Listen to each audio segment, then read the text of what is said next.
Welcome to the Genius Factory. Enjoy the video. You start by identifying your Xbox model and checking rear ports. Once done, decide the non-HDMI route. DVI with an audio extractor if your monitor lacks HDMI, VGA cable for older consoles, or network streaming to a PC or phone. Make sure you have the right adapter and power for any dongles. External audio requires a 3, 5 mm or optical connection. Now, power the Xbox and keep your sign-in ready. You'll need it if you pick streaming.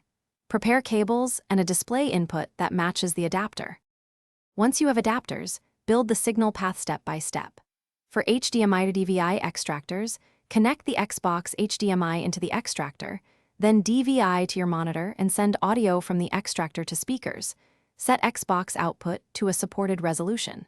For VGA/AV cables, plug directly and set display format on the console to match the monitor aspect ratio. If streaming, enable game streaming in Xbox settings. Open the Xbox app on your PC or mobile, sign in, and start a remote session. Make sure you finish by verifying picture and sound.